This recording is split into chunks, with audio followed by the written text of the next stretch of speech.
Hello, and thank you for joining us for another mental well-being class. My name is Dr. James Johnson, and I have the great joy of being in charge of the spiritual side of the house here at Honey Lake Clinic and the spiritual programming.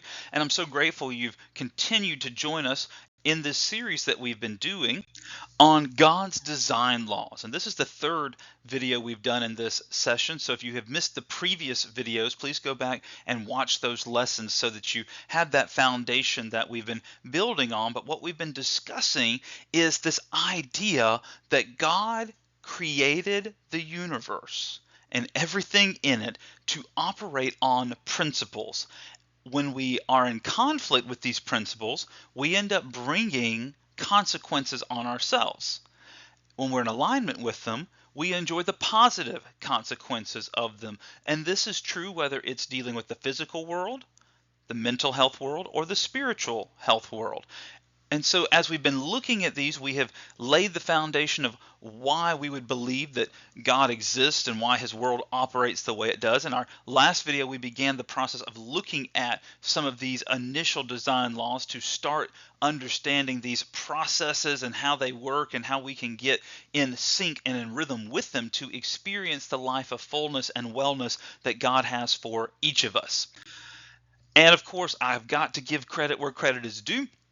Dr. Tim Jennings is the writer of the book Could It Be This Simple? He's our medical director here at Honey Lake Clinic, and it's because of his work and research that I have learned about these design laws and have been able to take that material to put it together to share with you in this set of lessons today. So thankful for what Dr. Jennings has done and how he has so well put together this material so that we can present it here in these classes.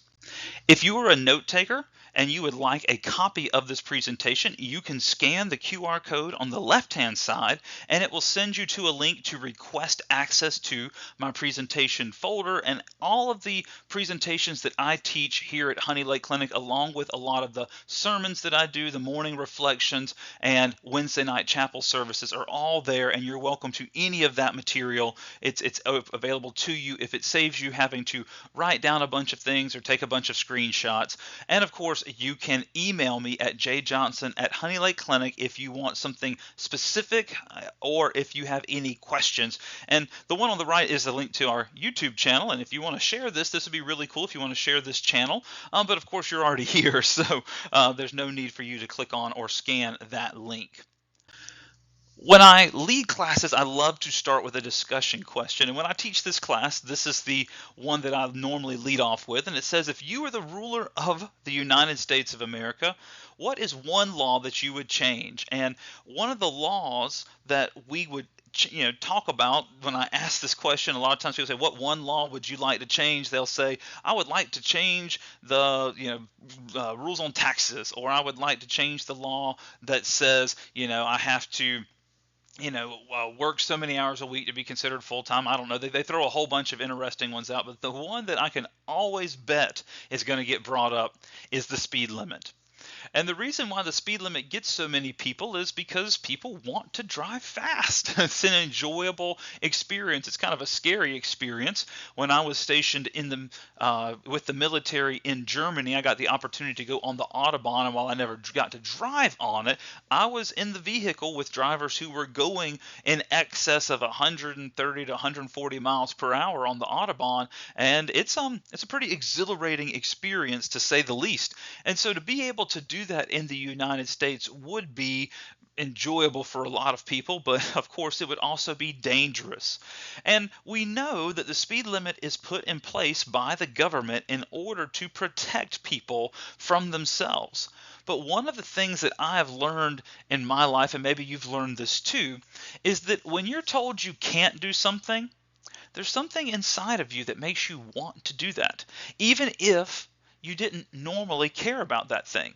That if you didn't care about, I don't know, maybe not being able to drink diet soda, when I was in the Middle East with the military, that diet soda didn't exist out there. And normally I drink it, kind of regular in the normal world, but there's plenty of other beverages I like just as well. But the fact that it wasn't there and I couldn't have it made me want it. And I just used to marinate and daydream about getting back to the United States and being able to buy a nice ice cold Diet Coke. And because I couldn't have it, it made me want it more. Now, these situations, whether it's a Diet Coke or the speed limit, these are examples of one of God's design laws. That's the law of liberty. That whenever freedom gets taken from you in some shape, form, or fashion, we normally have one of two reactions. We either want to rebel against it, or we sacrifice some of our identity. And in the case of the speed limit, of course, we want to rebel against it. We want to break the speed limit. And in order to keep people driving at least close to the speed limit, we enforce the laws of our land. We enforce them with law enforcement officers who have not just a badge that displays that they're a law enforcement officer and have the authority to enforce the law. They also carry weapons, because many people would not listen to the police officer just because they were a law enforcement officer. No, they need to know there's a negative consequence. If I break the law, I will get pulled over and probably get a ticket. If I steal from a store, I will get arrested and probably go to jail and probably do some prison time or have to pay a fee. I mean, there's all these consequences that we use to enforce the law. But the root word there is force. You have to use force to get people to follow along. Well, we have fallen into, unfortunately, a trap when it comes to understanding God's laws. And we've talked about this pretty in depth in the previous lessons, but really quickly, these are kind of the what ifs that we were talking about. What if God's laws were natural systems that give life rather than legal codes that bring condemnation? You see, we have fallen into this trap. Even if the best of intentions were why it started, we have come to correlate God's government with human government. That God's kingdom must function like a human kingdom. And in a human kingdom, I mean, think about the different kingdoms that you're aware of, maybe present day or in the past. And whenever people don't obey what the king says, the king has the authority to enforce it with punishment and violence and torture and sometimes even death or imprisonment. Well, we have something kind of similar to that in our law, legal codes and our law enforcement strategies. We have a judicial system that you get arrested and taken to jail and you get processed. And when you get your day in court, then you are adjudicated by that judge who decides if you're innocent or guilty, or maybe a jury, depending on the type of trial that you have. And then you get a conviction. If you're convicted, there's a punishment, or you're deemed innocent and free to go. But we have this process to enforce the law. And as a result of this mindset, many people think that's how God operates. That when God gives commands, that when God puts his law into effect, that if we don't follow the law, then we have to be punished. That force and violence has to be used. And let's be real, we see this in the Bible. When God gave the law to Moses for the people of Israel, there's some pretty harsh consequences for breaking the law. Many of them required execution as the punishment for breaking that law. But is the law of Moses a good example of God's laws, or is that something God gave because people are sinners? God wanted to protect the nation of Israel, to preserve the genealogical line that would eventually lead to the Savior, the Messiah, to salvation for human beings. But God's laws were never intended to operate that way. God's laws are far more closely linked to laws of science. Laws like the law of gravity or the law of entropy, laws of thermodynamics. For example, the third law of thermodynamics says that everything goes from order to disorder. You don't believe me? Clean your house up and then let your kids play. They will tear everything you just spent hours cleaning up. It's the third law of thermodynamics. The law of conservation of mass and energy tells us matter can't be created or destroyed. It can only change state. So we see this in science all the time. It will rain, and then in Florida, the hot Florida sunshine will come out, and then the heat will evaporate the water, and it will, go up into the air because hot air rises, and it will collect and condensate into the clouds again and make this big cycle of, like we talked about last time, in the water cycle. These are the types of things we have to recognize with God's laws. And because we have come to think of God's laws as legal codes rather than more like scientific laws, we have come to see God in a negative way. We have come to view God as the judge in a courtroom who seeks to bring condemnation, rather than thinking of God more like a great physician. You see, if I were to go see a doctor and to present my health to them, and they give me a diagnosis based off my symptoms and blood work and all those kind of tests and things that they run, what if my physician came and said, James, you have been eating a whole lot of greasy, fried foods. As a result, you have high cholesterol. High cholesterol is the diagnosis. Now, is there a consequence for what I've done? Yes, I violated some of the laws of health, ate unhealthy food. Now my cholesterol is high, and the doctor has to give me a prognosis and a treatment plan to remedy and heal me from my high cholesterol. They might give me a medication. They might change my diet. They might prescribe more exercise to get my heart rate up and to flush out some of the plaque and fatty buildup inside of my arteries and things like that. Is that the physician's fault that I have high cholesterol? Or is it my fault? No, it's my fault. I violated one of the laws of health and brought the consequence on myself. You see, this keeps the physician from being the bad guy. The physician is actually the good guy, or girl if you've got a female physician. But when we talk about God, that's why I love this picture of Dr. Jesus. That Dr. Jesus sits down and gives us a diagnosis and then provides the remedy for the problem. That if I've got even something as terrible as gangrene, and I've got a gangrenous infection, and it means I have to have my arm amputated to keep that infection from spreading to the rest of my body. Well, is that the doctor's fault? Does the doctor get joy out of having to amputate my arm off? But is that what's required for my body to continue living and to be restored to health? Yes. And so when we look at the laws of God and correlate them closer to the laws of science, a few important things happen. The biggest thing is it helps us see God clearly. That God is no longer a bully with an ant farm and a magnifying glass who wants to zap all of us. It stops God from being seen as the courtroom judge who wants to condemn us, throw us in prison, and punish us. It starts to show us God's true heart. One of the big conflicts as a theologian, a Bible teacher, a minister that I often get from people is, how can God be said to be love and then act so unloving in the Bible? And I'll say, well, what do you mean? Say, well, the Bible says very clearly God is love. That's one of the things that the New Testament writers wrote down, is that God is love. Not that he's loving. That's an action or a description of his actions. It's an adjective. But that's not what we're talking about. To say God is love is to say he is the very definition of it. That if we want to see love, we look to God.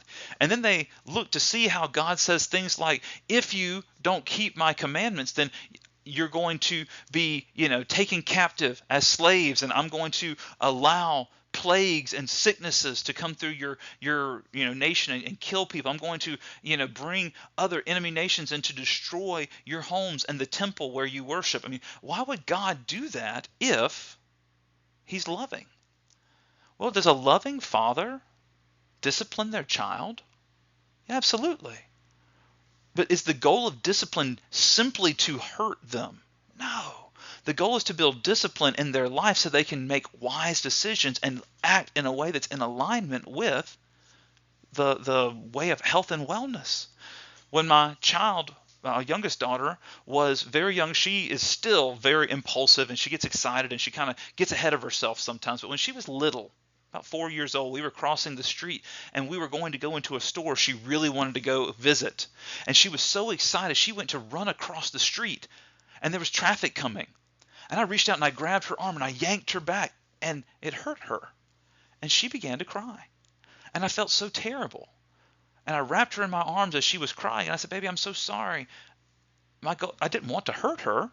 But she was doing something that was going to cause her extreme pain and harm and suffering and could have killed her. And I would have far rather seen her have a bruised wrist and some tears than to get hit by a car. That's the reality of discipline from our Heavenly Father. And when we begin to look at God's laws as scientific laws, as design laws, we recognize that we bring the punishment on ourselves, and God actually does the actions to correct it, to bring the remedy. So with this in mind, let's pick up where we left off. In our last lesson, we looked at 4 of God's design laws. We talked about the law of love. The law of love tells us that everything that lives also gives, and we compared that to things like the water cycle or electrical circuits, or even to relationships like romance and any other type of romantic or loving relationship, such as a parent and a child. That's a different type of love from romance, right? That's parental love. And then you've got, friendship love. But everything that lives also gives. And in order for the love in that relationship to continue living and growing, I have to keep giving love back and forth. When everything stop giving, they stop living. And so if my wife and I were to have some kind of a conflict that we didn't solve in a healthy way, and it leads us to stop giving love to each other, then in the long run, eventually the love in our hearts towards each other is going to die. Everything that stops giving stops living. This is why God wants us, one of many reasons, but the main reason why God wants us to give. God wants us to give, whether it's tithes and offerings, to give of our service, to love our neighbor like we love ourselves. Why? Because when we give, we are emotionally invested and connected to what we're giving towards. And so that's the law of love. Then the cousin to the law of love is the law of liberty. And we said the law of liberty is where God created people to have free will to live in freedom so that love can grow and relationships can become harmonious. But when the law of liberty is violated and broken, then love dies and relationships become toxic and abusive.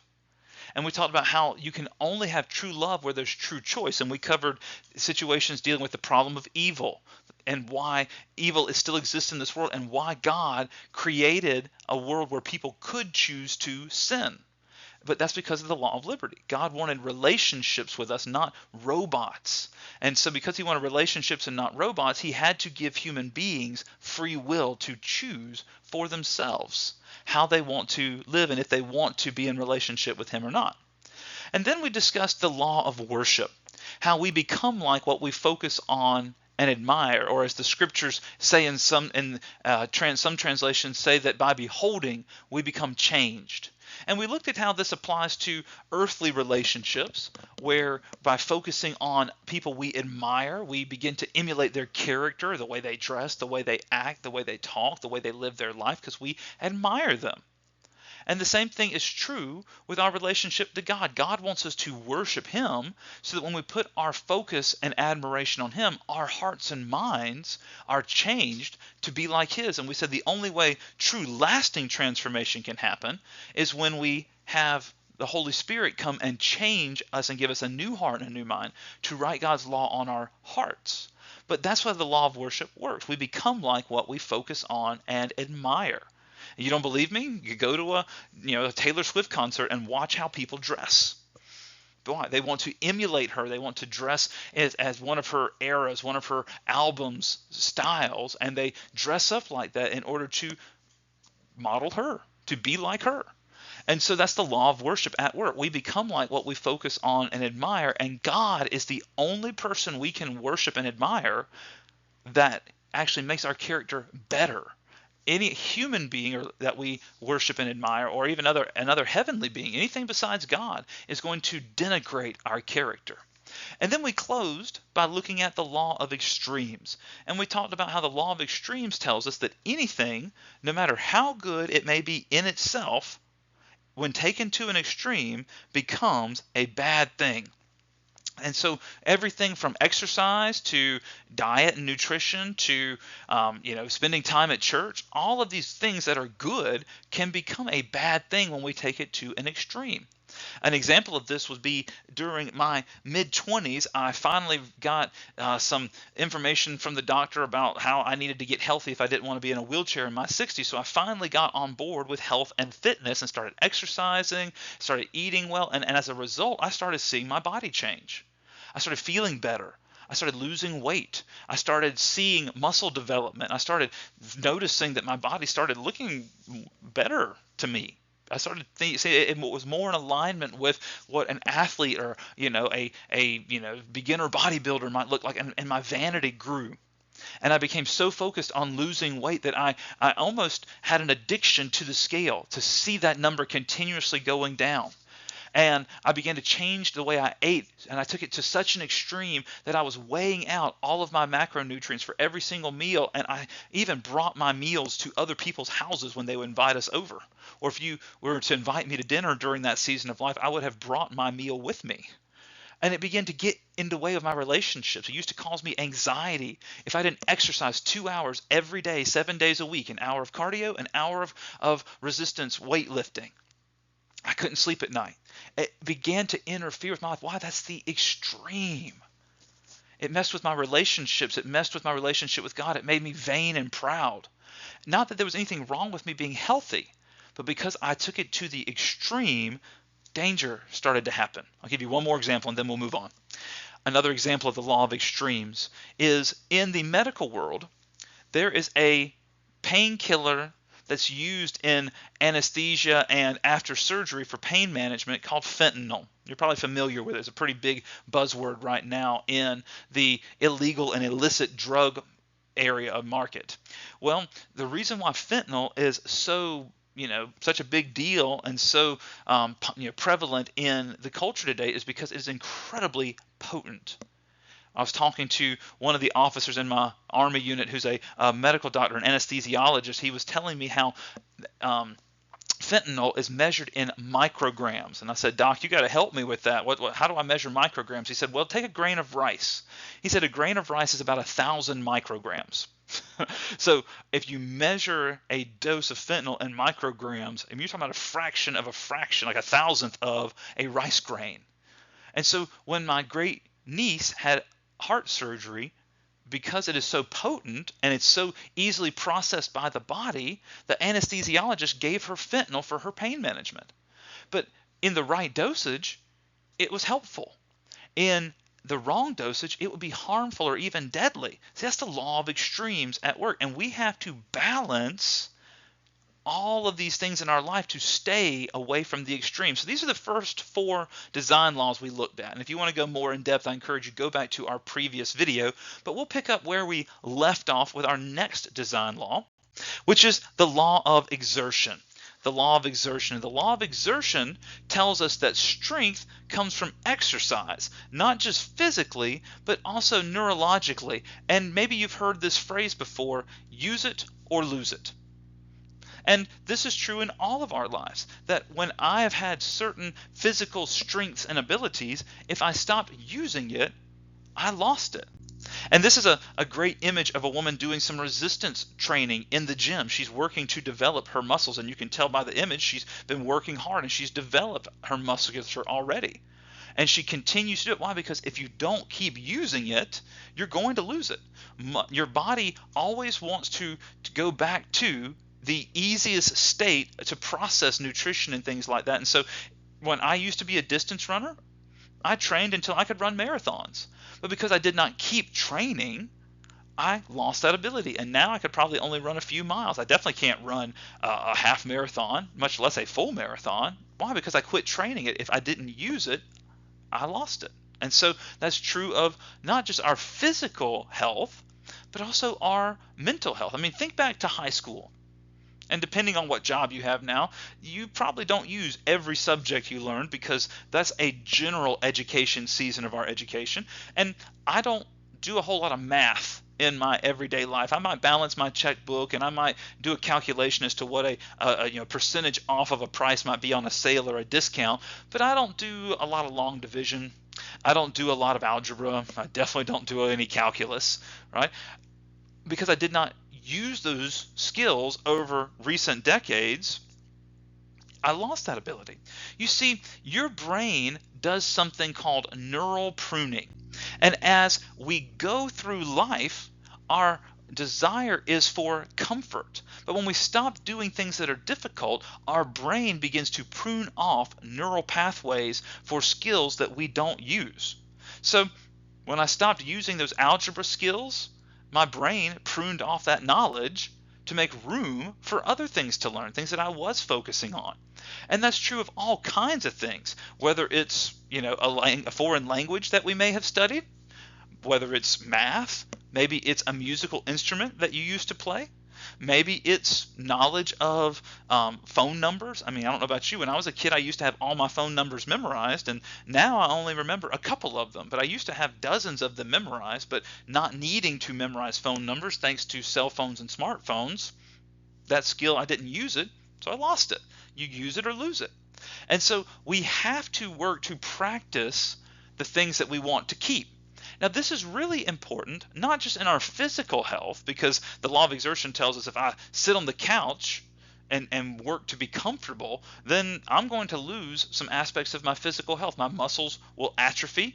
I will lose some of the skills I've learned. But when it comes to our mental health, this is true as well.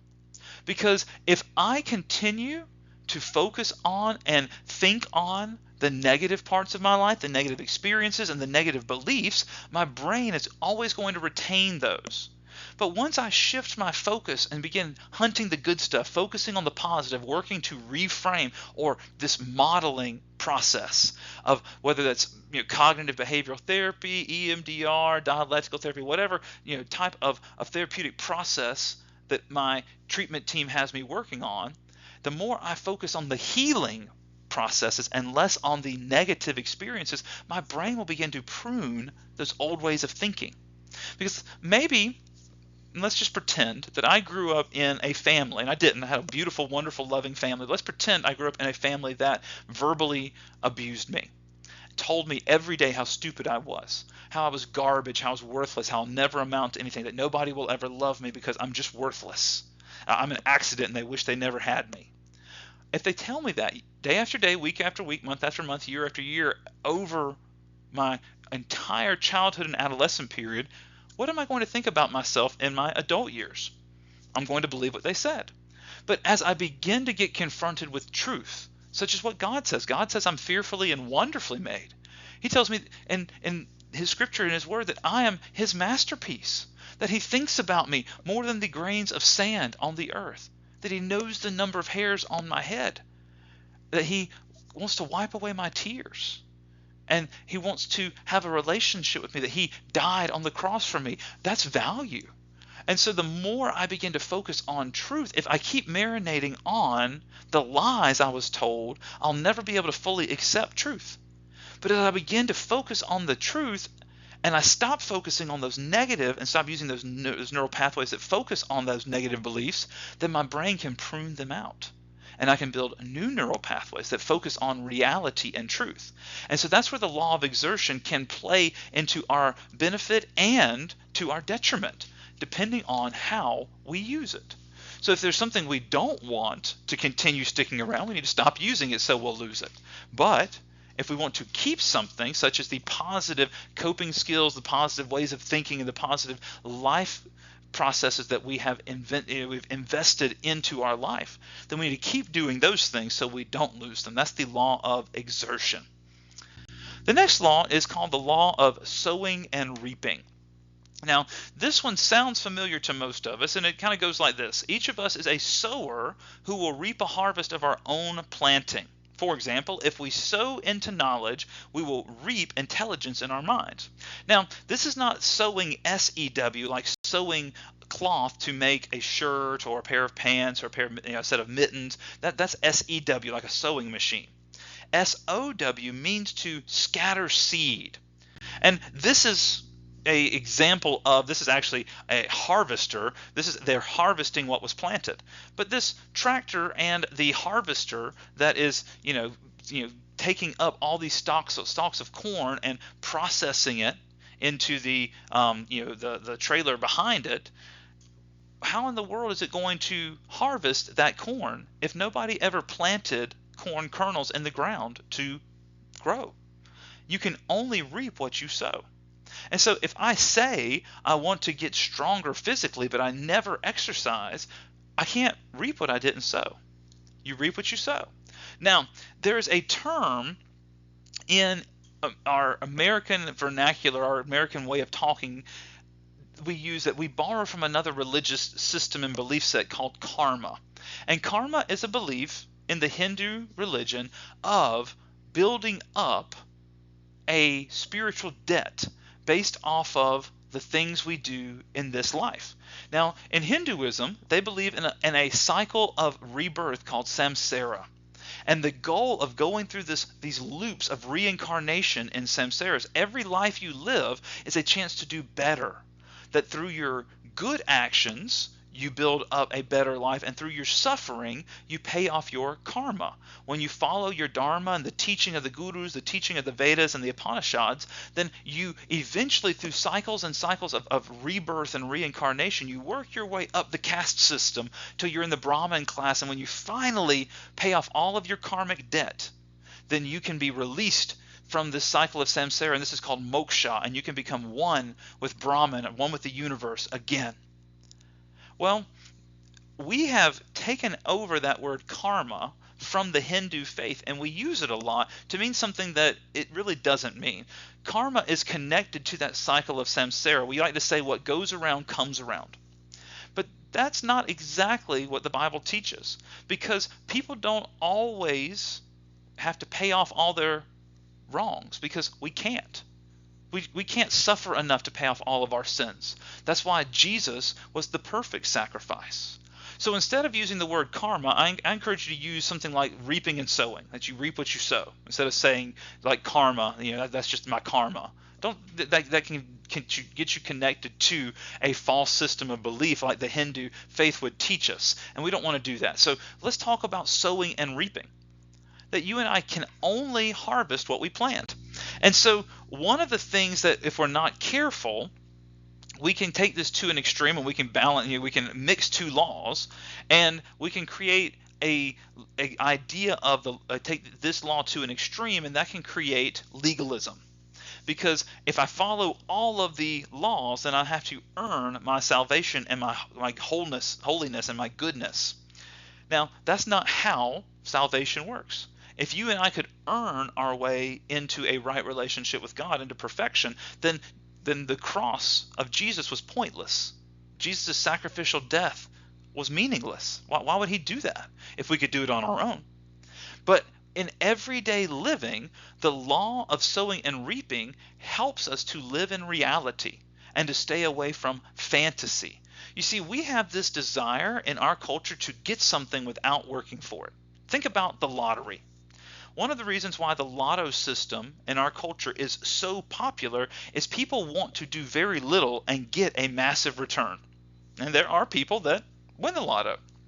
But I heard one statistician say in America, you have a better chance of getting hit by lightning and eaten by a shark at the same time than you do of actually winning the lotto jackpot. Now, obviously, some people win it every time, but it's this idea that if I buy a $2 or $3 ticket that I'll win millions of dollars, I'll get a whole lot of bang for our buck, as the phrase goes, that I can do very little and reap a lot of harvest. But that doesn't work. I can't reap a harvest of 1,000 stalks of corn if I only plant 3 kernels. That's just not how the real world works. And so what we recognize is that everything we do ultimately ripples and causes us a consequence, either positively or negatively. You reap what you sow. If I sow laziness and I don't go to work, I'm going to reap losing my job and not being able to pay my bills, probably even losing my home if I don't pay my mortgage. These are ripple effects of reaping what I sow. if I sow into positive things like exercise and good sleep, healthy diet, solid therapy, loving, healthy relationships, I'm going to sow a harvest of a satisfied life. So when we look at the law of sowing and reaping, we must be careful to recognize we can't get out what we haven't put in. And in this society that we've created of comfort, we want instant everything. We want, to put things in the microwave and cook it, rather than putting something in a crock pot or a smoker or a slow cooker. But I'm going to tell you something. Maybe this is too much information, but out of curiosity one time, I wanted to see, when my wife and I had been married for maybe a year or so, I wanted to see if I could microwave a turkey. It wasn't a big turkey, but it was a turkey. And I put it in the microwave, and I put it in the microwave for 30 minutes. And it cooked the turkey all the way through. I got to tell you, eating that turkey was a pretty bad deal. It did not taste good. It was chewy. It was hard. It was rough. I wish I could say I knew what leather tasted like, but I've never chewed on leather, but I imagine it's pretty close to it. It was bad. Now, that was because my laziness wanted the quick option. But if I took that same turkey and I let it brine overnight in a salt water and spice solution, and then I put it inside a smoker and I slowly fed in applewood and cherry, wood pieces, and I allowed that to burn and smoke and slowly cook that turkey inside the smoker for 12, 14, 16 hours. And then I let it rest. Man, that turkey is going to be melt in your mouth, smooth and soft and just full of flavor. But you see, you have to put in the effort. You have to invest it to get it back. You can only reap what you sow. And so in this comfort culture, we have this desire to get a lot with very little effort. And guys, that's just not how reality works. Whether it's our physical health, our mental health, or our spiritual health, you can only get out what you put in. And at Honey Lake, one of the things I have to remind patients of, because we have such a beautiful campus, and we have, especially during the springtime and summertime when the weather is nice, people want to sit out by the lake and they want to sit out by the pool and go swimming, and they will skip their therapy appointments. They will skip their process groups and their classes and their programming that's helping them learn and invest in their mental health, all for the sake of rest and relaxation. And then when they leave, they're upset that they haven't experienced much, if any, change. You can't get out what you haven't put in. You will reap what you sow. So I hope that makes sense. I don't want to keep beating that to death, but that's the idea of sowing and reaping. And there's another one that sounds very similar that's connected to it. It's the law of forgiveness versus resentment. Now, in the same way as law of sowing and reaping, if I don't forgive, resentment will be the product. And so the result of unforgiveness is resentment. And when we don't forgive, resentment grows in our heart and it turns into bitterness. But if we forgive, we free ourselves from that bitterness and resentment, and we can experience the healing of our hearts and minds. I don't know if you've ever seen one of these or used one of these, but this is a cast iron skillet, or a picture of two different cast iron skillets that have kind of been put together, before and after, if you will. The before is on the left, and you can see it's rusty. Well, cast iron is made of iron, and so iron, if not protected with a coat of oil, will oxidize. And iron oxide is what the fancy term for what we call rust. And as iron oxidizes and the rust grows, eventually it will eat away at the iron, and if it's left alone and never taken care of and cleaned, eventually the iron will completely oxidize and fall apart. I had a grill that did that, a gas grill that my wife and I were given for Christmas after we'd been married for a couple of years, and because I live in Florida and didn't have anywhere to put it under the shade, and it was in the humidity and the rain, after about 3 years it rusted out and fell apart. Now for this cast iron skillet, what if, as the person did, we were to scrub out all of that rust, and we were to clean it out, and we were to coat it in a protection of oil and heat it up and season that cast iron? It would be as good as new. You see, that's what we have to do when we forgive. That when we talk about this idea of forgiveness, unforgiveness is like rust. Unforgiveness is the rust of the soul, and it creates bitterness. And if that bitterness is left and not cleaned out, eventually it will destroy all of our emotional connections. That bitterness and resentment will keep us from having healthy relationships with other people. We won't be able to connect well, and we will end up losing love in our life.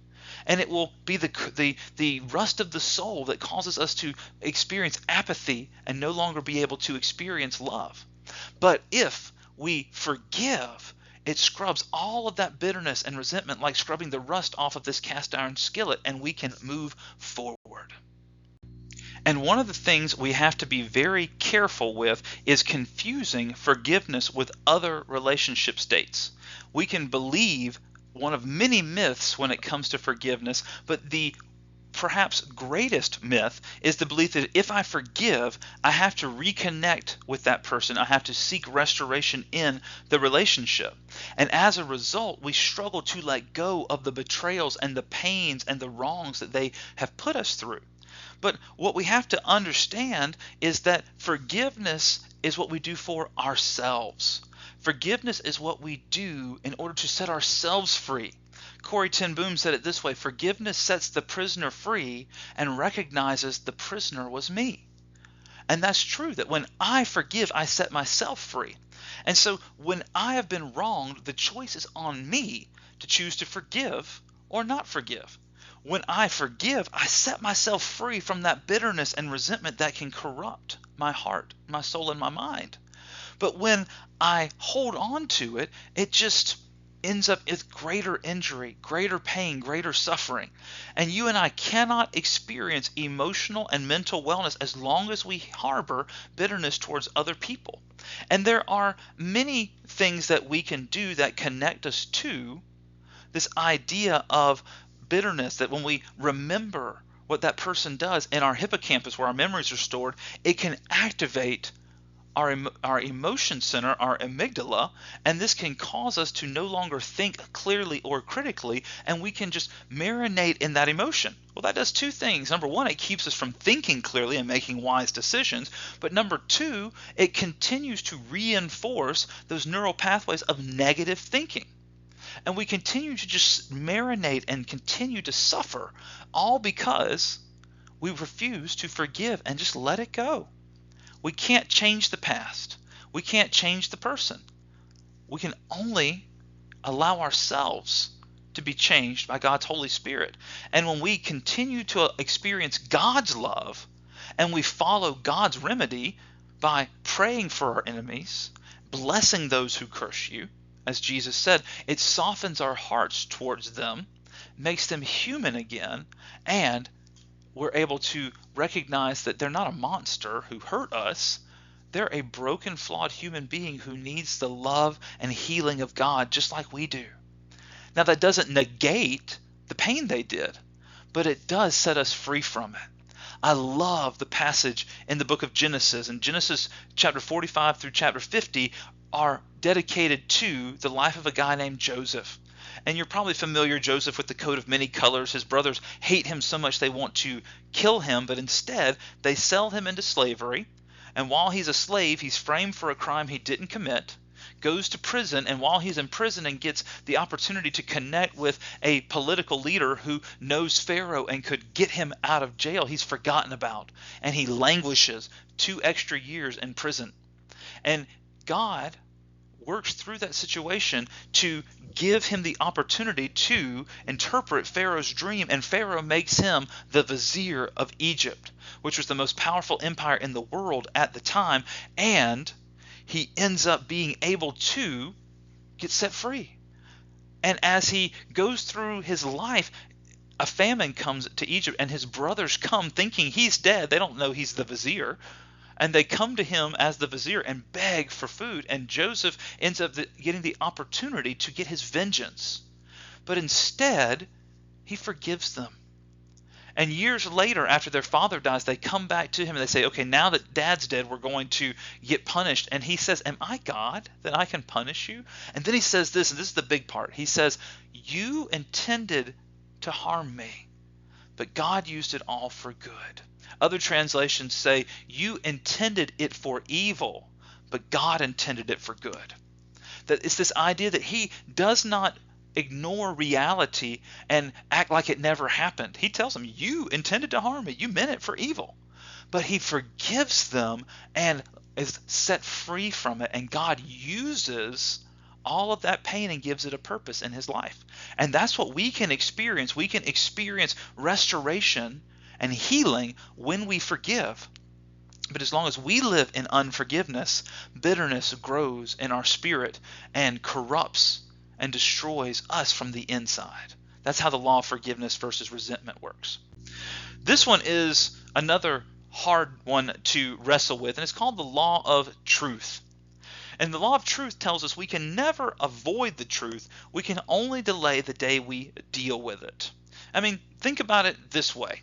What if I get a bunch of bills in the mail, and I've got all of these bills I have to pay? I can throw them in the garbage. I can burn them. I can ignore them. I can never even open them. But if I don't deal with it, does that mean I'm never going to have to confront it? Not at all. Eventually, when I don't pay that utility bill you see in this picture, they're going to turn my power off. And then I have to deal with either paying the bill to get my power back or deal with the truth of now my power's turned off. If I don't pay my mortgage, eventually they're going to evict me and take my home from me. If I don't pay my car bill, they're going to repossess it. If I don't deal with the truth, then it's going to catch up with me eventually. And in reality, the sooner you deal with the truth, the easier it is. Because what happens when I don't pay that power bill? Fees are going to get added onto, and so to get my power turned back on, I have to pay the bill plus the fees. And so the law of truth is vital. You and I cannot get away from truth. And the reason why this is weird is because 56% of the two most recent generations don't believe in absolute truth. They believe it's all subjective, that you have your truth and I have my truth, but there's no such thing as absolute truth. And I love to talk to people when they say that. They say, oh, there's no such thing as absolute truth. And then I love to ask them, do you believe that absolutely? Because it's a self-defeating statement. They're making an absolute statement about absolute truth not existing.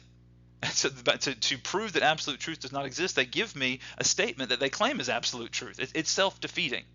Truth by nature is exclusive, and it is real. The question is, when are we going to deal with it? We can ignore it. We can live in fantasy land, but the longer we take to deal with it, the more it's going to cost us in the long run. When I worked in a hospital in North Georgia many years ago, there was a gentleman who got into a fight, and his jaw was broken, and he did not want to deal with it. And so he just left it alone, and it healed, but his jaw healed in a different way. And it caused him to have toothaches and pain in his face for years and years and years. And when he finally went back to the doctor and said, I can't take this pain anymore, I need you to fix it, the doctor said, listen, this is not going to be fun. We're going to have to break your jaw again, set it, and let it heal the right way. You see, if he just would have gone to the doctor in the first place and they set it right the first time, it would have saved him all that extra anguish and suffering.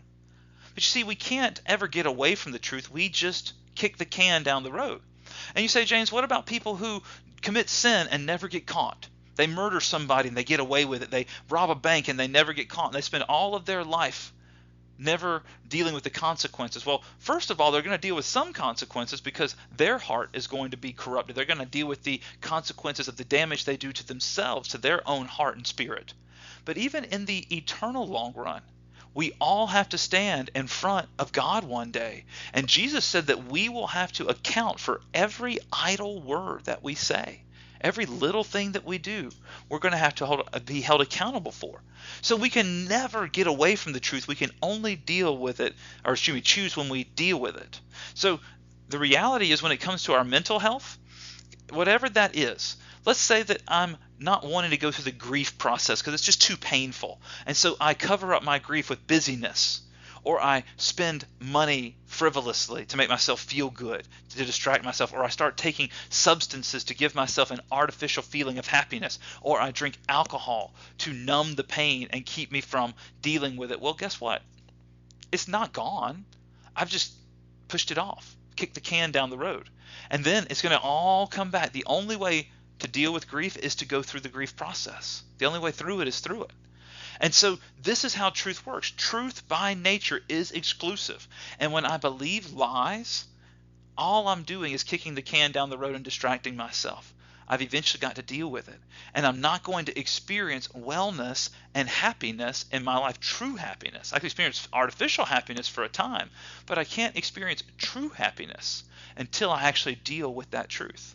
And one of the things that when I work with patients here at Honey Lake, one of the things I hear very regularly is, I wish I would have done this sooner. I wish I would have come to Honey Lake years ago. I wish I would have worked through this process before all these other bad things happened in my life, all because they refused to deal with the pain they were going through. They refused to admit the truth. And that's how the law of truth works. We can never get away from it. We can only delay the day that we deal with it. And connected to the law of truth is the next law that we're going to look at, and that's the law of happiness. The law of happiness. The law of happiness tells us that we can only be truly happy when we are truly healthy. And we can only experience happiness when we are in harmony with God's design laws. You see, just as we can't escape the consequences of being out of alignment with God's laws, we cannot escape the benefits of being in alignment with God's laws. When I start practicing forgiveness, when I start dealing with the truth, when I start living in love and liberty, when I start having healthy relationships and I start dealing with all of these other issues, the byproduct is going to be health, and the byproduct of health is happiness. When I'm healthy, I can be happy. But as long as something in my life is unhealthy, I will never be truly healthy. And so we have to balance all of this together. I love this image of these rocks, that they are all resting one on top of the other. And the only way they can truly stay stacked up is if they have the right balance, when they're in alignment. If one rock is shifted one way or the other and they're out of alignment, eventually they're going to fall off each other and they're going to lose their balance. They're going to lose this, I think it's a pretty picture, this idea of alignment. And so the same thing is true with us when it comes to happiness. Most of us are told by society that happiness is only found by collecting what I call the 3 P's: power, prestige, and prosperity. That if we get power, prestige, and prosperity, it will lead us to the 4th P of peace. Now, most of us never get all 3 of them. And instead, we spend our entire lives chasing after them. As the writer of Ecclesiastes calls this, they say it's like chasing the wind. You're always close to it, but you never truly catch it. You can never really wrap your hands around the wind. And the same thing's true of power, prestige, and prosperity, that we can believe if we can get them, they will satisfy us. But one of the things that I have learned as I have lived my life is I have got to meet people that have gotten all 3. Even if I haven't gotten power, prestige, and prosperity in my life fully, I've met people that are extremely powerful, extremely prestigious, extremely prosperous. And guess what? It does not give them peace. There's a song, it's not a Christian song, from the 90s that says this, from the Notorious B.I.G., "Mo money, mo problems." And that's just true. That when you get more power, prestige, and prosperity, instead of peace, you actually get more problems.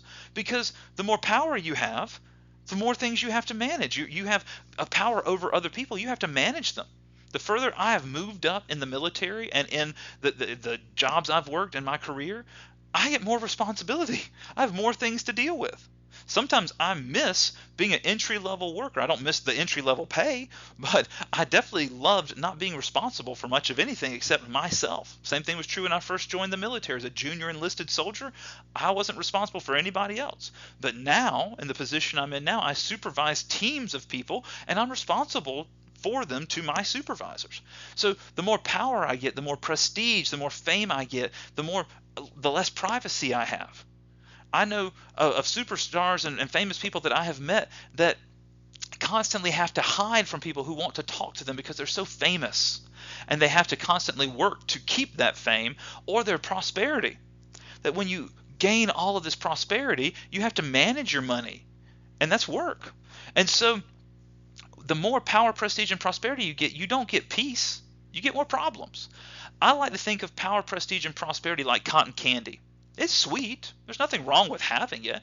I know plenty of really godly people that have those things. I mean, think about Father Abraham. Father Abraham had many sons, right? You know the song. That he had all three of those things. He had power. He had many servants that worked for him. I mean, he was like basically the billionaire of his day. He had tons of prestige. He had a great reputation. He was well known and well respected by all the leaders of his area. And he had prosperity. He was like a billionaire. He had all these thousands of different animals in an agrarian society. That makes you super wealthy. But just because you have power, prestige, and prosperity doesn't mean it's wrong, but it also isn't going to satisfy you. It's like cotton candy. It's sweet, but it will never fill you. We need something else. Real, lasting peace only comes from the Prince of Peace. And we can only find true happiness in life when we are truly healthy. And the only way to be truly healthy is to be in alignment with God's design laws. As long as we are out of sync with them, we're going to experience areas of unhealth. I'll give you an example. I've worked in a lot of different hospitals over the years, and there was a gentleman that was a very, very godly man, very devout Christian man. But he started when he was a young teenager smoking cigarettes. And he was up to 2 packs a day when I met him. Now, his piety and his devotion to God and his sincerity of his faith, it did not keep him from the pain and suffering of lung cancer. See, the law of sowing and reaping connected to the law of happiness. That he sowed into his body all of the toxins from decades of heavy smoking and tobacco use, and it corrupted his body, and so he could not truly be healthy, and it kept him from being truly happy. He wasn't able to go and run and play with his grandchildren. He wasn't able to fully enjoy life, and he was probably going to die young, or younger than he would have, because of his lung cancer. And so the law of happiness tells us that we cannot experience true happiness until we're truly healthy. And just as we can't get away from the negative consequences of being in alignment with God's design laws, we can't get away from the positive consequences either of health. And health leads to happiness. All right, one last one before we wrap up this session. And this is the law of brokenness. This is similar but different, if that makes sense, than our last two laws. That the law of truth tells us we can't get away from the truth, we can only delay when we deal with it. And the law of happiness tells us we can only be truly happy when we're truly healthy. The law of brokenness tells us that once there's brokenness of any kind, there are no pain-free options. Whether we do nothing and live in the pain, or whether we work to heal the pain, there's going to be pain. Whether, I deal with a lot of pastoral care for marriage relationships, and I'm not a therapist, I'm just a pastoral care, spiritual care provider, but I have been trained to deal with the spiritual aspects of marriage. And one of the things that I notice a lot in marriages is that once there has been a brokenness, trust has been broken, betrayal has happened, whether it's lying or deceitfulness or adultery, whatever that is, through physical adultery or different kinds of adultery of all kinds. But all these betrayals, once there's hurt and brokenness, there's no pain-free option. If they divorce, there's the pain of divorce, of separating your lives that have been unified, of hurting, especially if children are in the home, but even grown children can be hurt if their parents divorce.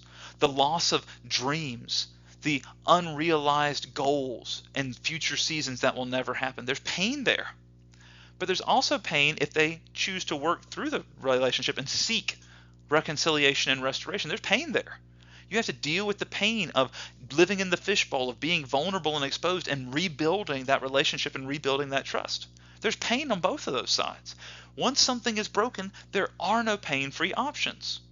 You can either deal with the pain of letting it continue, or you can deal with the pain of fixing it. But both of them are going to cause pain. One of the things that I also used to hear, I used to be a personal trainer and worked in gyms, and one of the things that the head coach fitness trainer would often say to people who came into the gym where I worked, they said, you're going to pay for your health. You're either going to pay in the gym or you're going to pay a medical bill. And the question was, where do you want to pay? And that's just a different version of the law of brokenness. That to be healthy requires the investment, and you have to pay in a gym membership as well as time and energy. You can't just buy the gym membership and get instantly fit physically, but you're either going to pay for it by going to the gym and exercising to be physically healthy, or you're going to eventually become so physically unhealthy that you have to go to the doctor and pay a medical bill. What do you want to pay? What's the price you're okay with? And this is the same thing that's true with the law of brokenness. If I break my arm, it's painful either way. It's going to be painful to not deal with it and just keep using my arm like normal. It's going to be painful to go to the doctor, to the hospital, and have them take the x-rays and set it. It may even require surgery, and pins have to be put in depending on how bad the break was or how complex the fracture may have been. But either way, there's pain of not dealing with it, pain of dealing with it. But in the long run, what's the choice that I want to make? Well, man, I want to get full use of my arm back, so I'm going to go to the hospital. I'm going to go through the pain of getting it set, putting a cast on it, and going through the healing process. So as you and I look at our lives, one of the things that is possible is that you and I aren't in alignment with them. And as we've gone through these laws, and we marinate on them, there's more that we'll cover, but I want you to think on the ones we've covered so far. And I want you to ask yourself, where am I? Which of these laws am I not in alignment with? Am I experiencing real godly happiness in my life? And if the answer is no, then you might want to reflect on saying, well, what area of my life am I not truly healthy in? Because if I'm not truly healthy, I can't be truly happy.